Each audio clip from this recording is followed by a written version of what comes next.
James Harrison Wilson was a United States Army topographic engineer and a Union Army Major General in the American Civil War. He served as an aide to Maj. Gen. George B. McClellan during the Maryland campaign before joining Maj. Gen. Ulysses S. Grant's army in the Western Theater, where he was promoted to brigadier general. In 1864, he transferred from engineering to the cavalry, where he displayed notable leadership in many engagements of the Overland Campaign, though his attempt to destroy Lee's supply lines failed when he was routed by a much smaller force of Confederate irregulars. Returning to the Western Theater, Wilson became one of the few Union commanders to defeat Confederate Cavalier Nathan Bedford Forrest in battle, at the Battle of Franklin in November 1864 and again during his raid through Alabama and Georgia in March and April 1865, and ended the war with his men capturing both Confederate President Jefferson Davis and Andersonville Prison Commandant Henry Wurz in May 1865. Upon his death in 1925, he was the fourth to last living Union general from the war. Early life and engineering. Wilson was born in Shawneetown, Illinois. He attended McKendree College for a year and graduated from the United States Military Academy in 1860, sixth in his class of 41, receiving a commission as a brevet second lieutenant in the Topographical Engineers. His initial assignment was Assistant Topographical Engineer of the Department of Oregon at Fort Vancouver. Civil War. Engineering assignments. After the start of the Civil War, Wilson received promotions to second and first lieutenant and became the topographical engineer for the Port Royal Expeditionary Force from September 1861 to March 1862. As the topographical engineer for the Department of the South, he took part in the Battle of Fort Pulaski at the mouth of the Savannah River and received a brevet promotion to major in the regular army for his service. He transferred to the Army of the Potomac in April 1862 and served as its topographic engineer, but also as an aide-de-camp to Maj. Gen. George B. McClellan. He served under McClellan during the Maryland campaign and was present at the battles of South Mountain and Antietam. Wilson was transferred to the Western Theater and joined Maj. Gen. Ulysses S. Grant's Army of the Tennessee as a lieutenant colonel and topographical engineer. During the Vicksburg campaign, he was the Inspector General of Grant's army. On October 30, 1863, he was promoted to Brigadier General of Volunteers. He continued on staff duty during the Battle of Chattanooga and was chief engineer of the force sent to relieve Knoxville under Maj.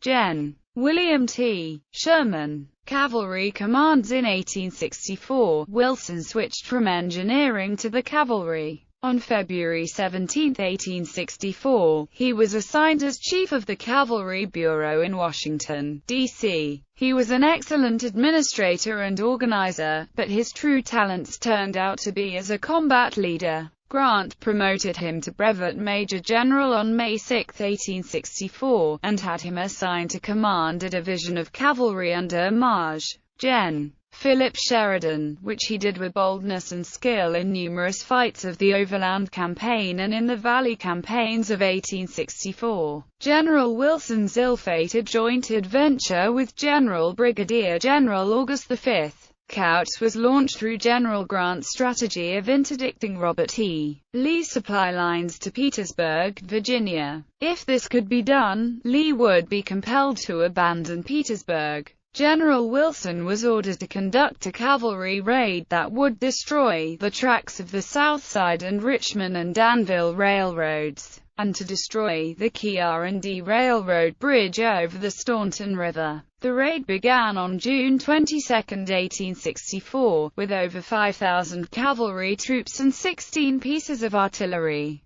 During the first 3 days of their raid, Wilson's cavalry tore up 60 miles of track and burned 2 trains and several railroad stations. Confederate General W. H. F. Rooney, Lee pursued the Union raid, but was ineffective. The audacious raid seemed to be wildly successful, though not uncontested, and the Staunton River Bridge loomed as the great objective. The railroad bridge was over a small but deep river, the Staunton. The Confederacy had sensed its strategic importance, putting a small fort there under Captain Benjamin Farinholt, and his 296 reserve troops. A valiant stand by local volunteers of old men and boys, with help from surrounding counties, gathered almost a fort of nearly 1,000, which halted the 5,000 well-armed troops. Wilson's cavalry fought the action dismounted. Rooney, Lee's cavalry came up during the engagement's end, and routed Wilson's troops. There has been speculation that this damaged an otherwise brilliant career for Wilson. However, just before Sheridan's decisive Battle of Cedar Creek in October 1864, Wilson was upgraded to Brevet Major General of Volunteers and transferred back to the West to become Chief of Cavalry for the Military Division of the Mississippi under Sherman. As cavalry chief, he trained Sherman's cavalry for the march to the sea. Rather than accompanying Sherman, however, he and 17,000 troopers were attached to Maj.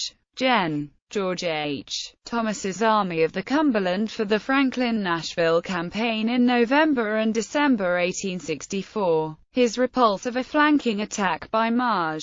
Gen. Nathan Bedford Forrest was instrumental in saving the Union Army at the Battle of Franklin. Wilson was one of only a few Union officers to best the legendary Southern cavalryman. He was promoted to Brevet Brigadier General in the regular army for his service in the Battle of Nashville. He led the successful Wilson's raid through Alabama and Georgia, defeating the smaller force of Forrest and capturing Selma, Alabama, along with 4 other fortified cities. In this campaign, he commanded the troops that burned most of the buildings of the University of Alabama. On Easter Day, 1865, his troops assaulted and captured the city of Columbus, Georgia, widely regarded as the final battle of the Civil War. His men did enormous damage to the military infrastructure of the South, but they did it with a sense of discipline that usually prevented looting and other collateral damage to civilian property. He was promoted to Brevet Major General in the regular army for his performance at Selma and received his full promotion to Major General on May 6, 1865. In central Georgia, the cavalrymen under Wilson's command captured Confederate President Jefferson Davis and Captain Henry Wirz,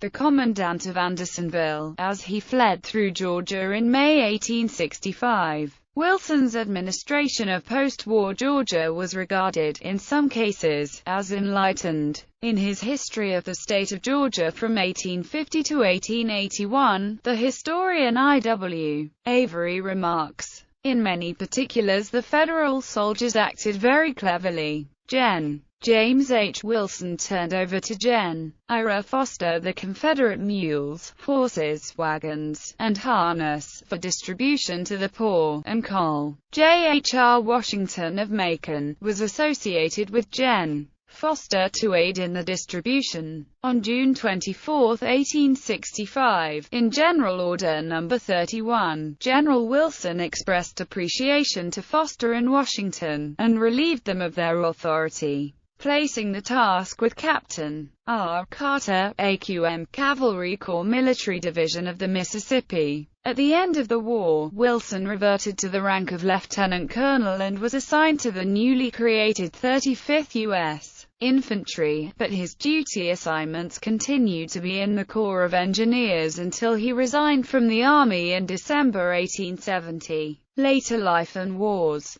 After he left the Army, Wilson worked as a railroad construction engineer and executive. He moved to Wilmington, Delaware, in 1883. For the next 15 years he devoted his time to business, travel, and public affairs, and wrote on a number of subjects. Wilson returned to the Army in 1898 for the Spanish-American War, and served as a Major General of Volunteers in Cuba and Puerto Rico. He also saw service in China during the Boxer Rebellion in 1901 as Brigadier General. Retiring from the Army, in 1902 he represented President Theodore Roosevelt at the coronation of Edward VII of the United Kingdom. He was a veteran companion of the District of Columbia, commander of the Military Order of the Loyal Legion of the United States, a military society of Union officers and their descendants. He was assigned MOLLUS insignia number 12106.